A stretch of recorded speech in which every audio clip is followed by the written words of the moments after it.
All right, we're back talking Rutgers football for our first losing report of the season. First of hopefully just a handful. Anything more than that, and we're in big trouble as far as bowl recognition.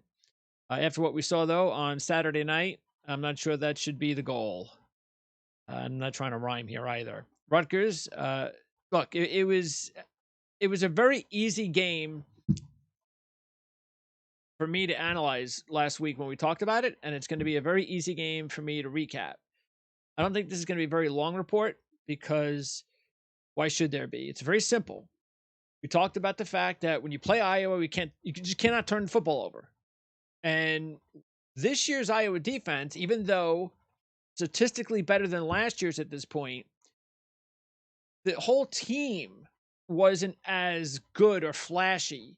That's why there was a lot of, they're going to win games by safety. A lot of people joking around how bad Iowa's offense was. Keeping in mind that we talked about the fact that they got a couple of their key receivers back the week before. And that definitely helps a little bit. They're still not a very good offense, but it is what it is. So the difference, we said, Iowa wasn't capitalizing on turnovers into scores. Okay? And they really weren't getting a whole lot of turnovers, too, compared to last season. That went all away on Saturday night as far as Iowa's concerned. That's great. Perfect timing. Big Ten schedule. As far as Rutgers is concerned, it couldn't have happened at a worse time. But, I mean, Rutgers handed the game over to Iowa, and that's how Iowa wins football games. Iowa is still a better team than Rutgers, don't get me wrong, and that's because of the fact that they play very similar style to Rutgers, but they just do it a little bit better because they have a little bit more foundation. They have a little bit better defenders.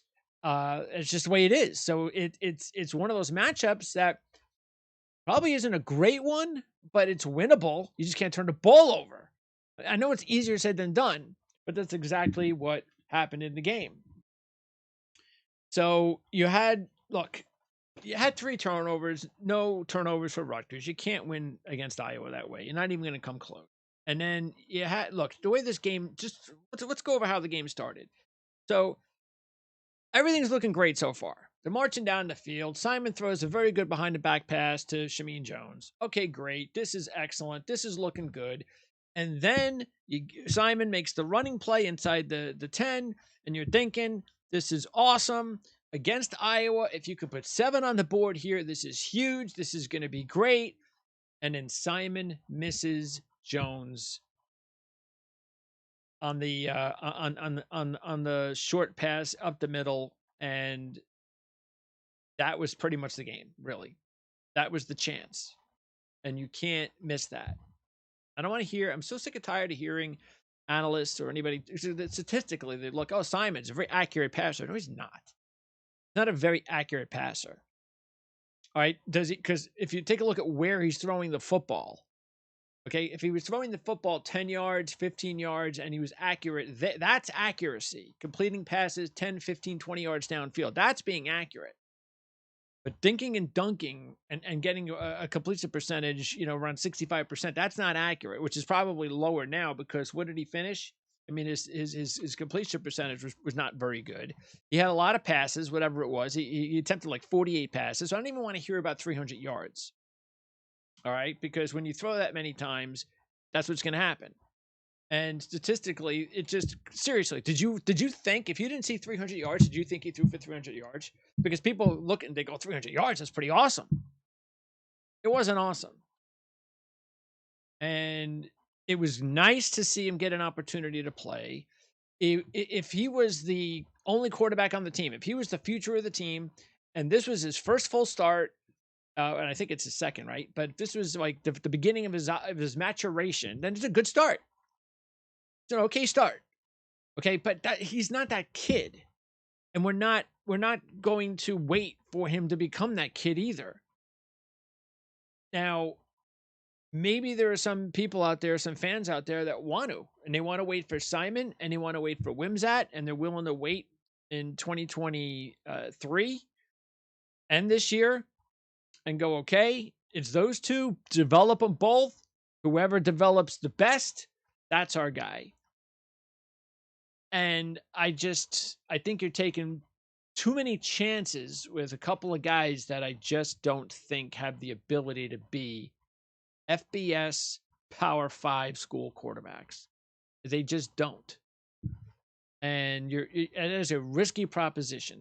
Now, I'm not trying to sit here and tell you that I know for sure, guaranteed lock, that if you played Simon for the next couple of years, that by the time he graduates here, he's going to be one of the best quarterbacks that we've had. Just give him time. I'm not going to tell you I'm guaranteed sure that that's not going to be the case, but I don't see it. Okay. And I don't see it with this offense either. It's like, and I think this is a really good example because, as you know, following me enough, and please subscribe to the channel too, by the way. We're gathering a lot of fans here, and that's awesome. But it's very important that you subscribe. So please subscribe. If you haven't already subscribed, hit the subscribe button right now. Very important for the growth of this channel, especially if you like our Rutgers reports. If you like our Rutgers reports, you have to subscribe. And we really appreciate that. So if you take a look, if you've been following me enough, you know I also am a Michigan fan. And so I think the comparisons are perfect with Josh Gaddis at Michigan last year and Cade McNamara, because Gaddis came from Alabama. The hope was Harbaugh brought him in, and we've got to get this new spread offense that's taken the storm in college football, and I got to bring a guy over here that can develop that kind of offense to Michigan. Well, it wasn't working. It was not working, and they changed it, especially when they had Cade McNamara as the starter last year. They decided, okay, we've got a pro-style quarterback now, but we've got to play a pro-style type offense. We got to play smash mouth football. We have to have our quarterback that we're all only asking him is not to lose the football game. Basically, that's it. And he was a very high percentage quarterback. Didn't throw a lot of mistakes, turnovers. But as soon as they got to the playoffs and they had to step it up, now you need your quarterback to be something more than that. And they didn't have that. That's the reason they got beat up by Georgia, among other things. And then Gaddis leaves. By the way, you know where Gaddis is right now? Miami. How's that working out? I don't understand why Gaddis goes to Miami and he's got Taylor Van Dyke there, another pro-style quarterback. Because you could say it worked, but Josh Gaddis doesn't want to put, that's not what he's there for, to put a pro-style offense together, a smash-mouth football offense. That's not what Cristobal brought him in there for either. I don't understand what this is about. I really don't. Because it's not working in Miami right now. Now, maybe it'll work by the end of the season because they definitely don't even have the talent that at least Michigan had. But the point is, because I know there are some of the viewers out there that are talking about, when I brought up McNamara last week, well, McNamara is a pro style. It's not going to fit with Sean Gleason. And here's all I got to say about that. First of all, it worked with Gaddis and McNamara for a year. It wasn't pretty, but it worked. But yes, Michigan had a lot more talent than Rutgers has to smash mouth, play that type of game and have an elite defense. Rutgers doesn't have that type of elite defense with that kind of. But again, that's a championship caliber team Michigan was. We don't need to be that type of team. We just need to win 6 games, in the first year or two of the system and then move on. But if Cade McNamara doesn't fit the Sean Gleason offense, just like Simon, by the way, doesn't fit, right? So I don't know how that's going to go. Then you need to find another coordinator. Now, I am not blaming Sean Gleason for anything that's going on at this point. Is he partly to blame? Of course he is. Everybody's to blame when the offense isn't going. But Sean Gleason wasn't brought here to run his offense with this quarterback or these quarterbacks. It's not fair to him. These are not, again, I'm sorry, but these are barely FBS quarterbacks. And it's not his fault. And then you got Simon, it's not tailor-made for his offense. Not entirely his fault. So I can't blame him completely. But what I will say is, if you have the question of, hey man, do you really think there's a chance to get a Cade McNamara or a Cade McNamara type? Somebody that does not fit the Sean Gleason offense, but you know what? He's really talented and he's a lot better than what you have here. A lot better. What do? Well, I'll tell you what you do. You get rid of Gleason. Because if Gleason isn't a good enough coordinator, because Gaddis was, and again, it wasn't awesome. It wasn't perfect, but he did win the Broyles Award, so it was good enough. So if your coordinator is good enough, he's going to be able to make it work. May not be perfect the way he wants it, but he's going to be able to make it work. Gaddis made it work. Gleason should be able to make it work. Okay. And that's why I can't really sit here and say it's completely Gleason's fault. If Simon was a better quarterback, I think it would be okay. Wouldn't be perfect for the offense, but it would be okay. So that kind of talk about you can't bring McNamara here because it doesn't fit the Sean Gleason offense. I don't think you could say that. And again, my point is if you want to bring that to the big question of, well, what do you do? Well, then you find a coordinator that can coach a variety of different systems. I mean, that's what we ask defensive coordinators nowadays, isn't it? Oh, nobody runs the 4-3 anymore or 3-4. It's variations. You got to do this. Why do you think Bill Belichick's like the greatest coach in the history of coaches? Because every week he tailor makes not only his offense, but his defense to fit the game plan of the opposition. That's the kind of coach. Now, again, everybody can't have those coaches, but that's generally.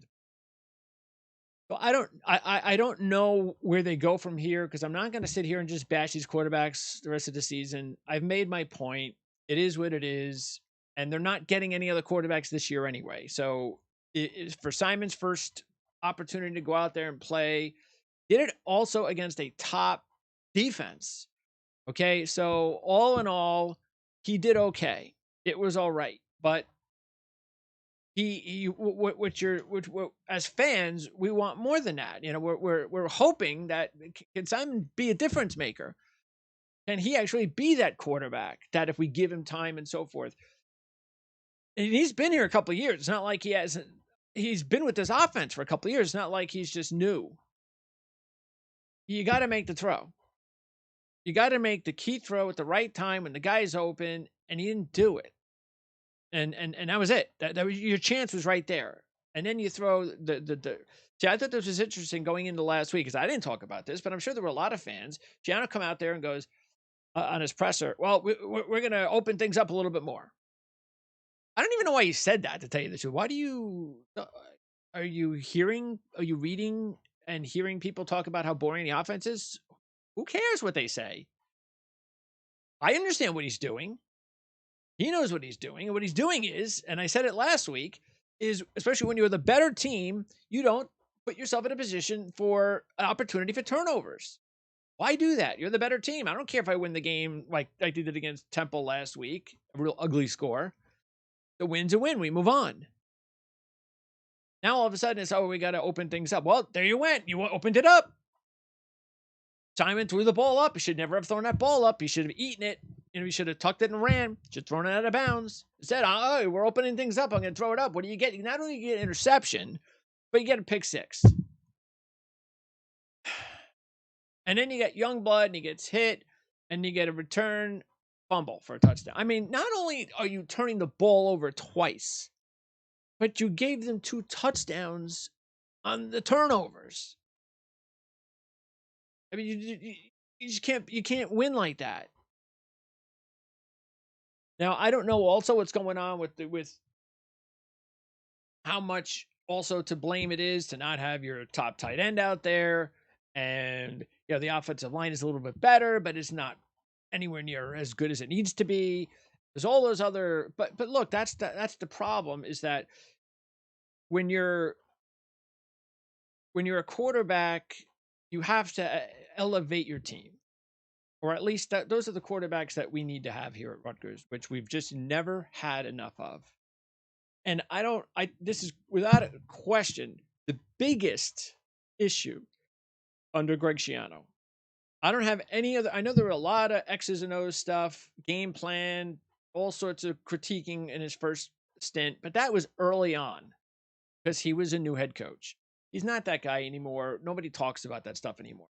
But the main thing that Greg Schiano has failed at this point to do is to truly understand what he needs to do to win at this level at the quarterback position. And he doesn't have it. And I'm sorry, it's just not there. And there's a game that was just there for the taking. If you had, I mean, did you see Iowa's quarterback? That guy's awful. I mean, I think that guy is probably, to tell you the truth, he might be worse than I think Simon's better. So they have a quarterback that's worse than what we have, and an offense is probably even worse than ours. But you didn't turn the ball over, and that's the way Iowa plays football. And they don't. Ferentz doesn't care about. And you know how many people are crying to have his son fired? I don't care, and he shouldn't. Been there for a long time. He knows how to win. He's not going to let the fans dictate what happens. I know you want it to be more exciting, and I get that. I totally do. And this is just what you get, though. When you want to open things up, and it's not about just winning games, about developing players, then this is what you.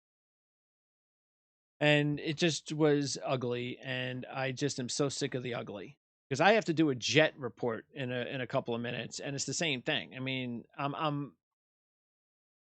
thank goodness at least Zach isn't playing. If Zach was playing and this was going on, I'd be really, really upset.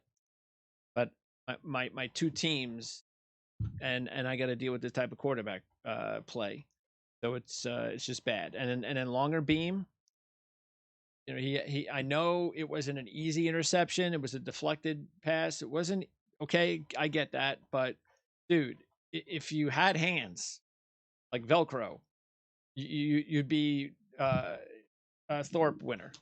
You're never going to win the Thorpe Award with hands like that. It's just you got to be being a top corner is more than just being a real good cover corner. You have to change the game with turnovers.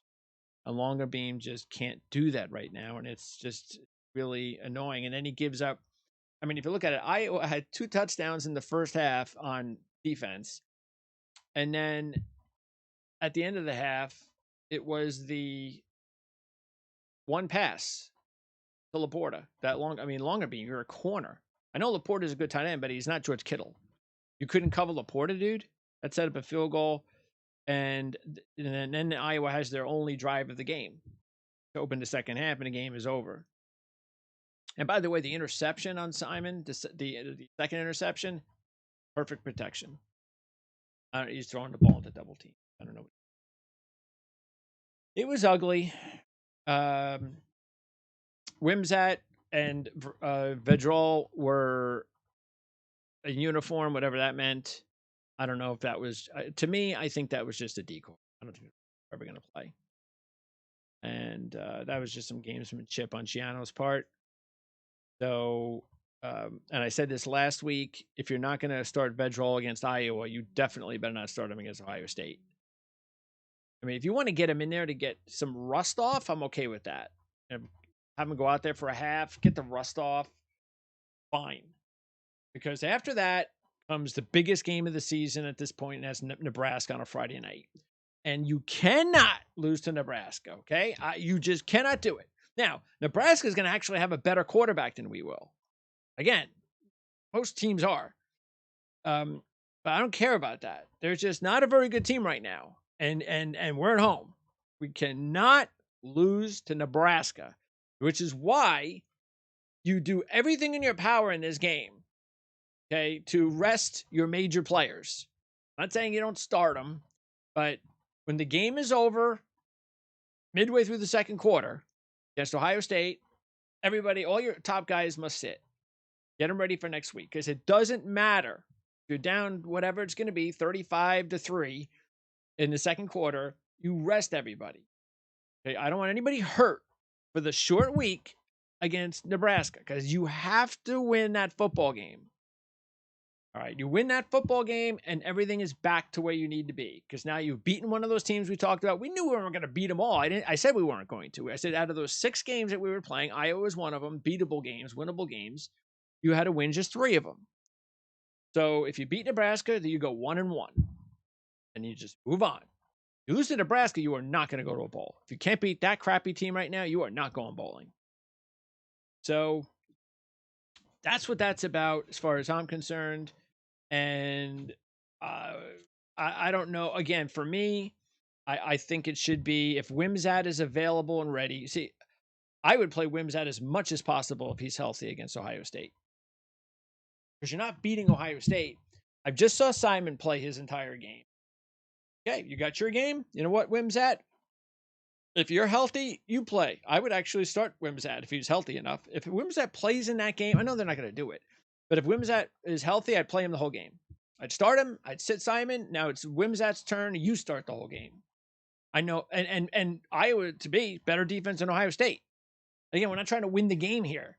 So let's see what Wimsatt does against Ohio State's defense. We saw what Simon did against Iowa's defense, and go from there. And then by the time we get to Nebraska, then Noah Vedral can play. Okay, because if Vedral suited up in this game against Iowa, then that means that he is ready to go for Nebraska. And again, if you need to get his feet wet, get Vedral out there in the Ohio State game for a quarter or two. Get him ready.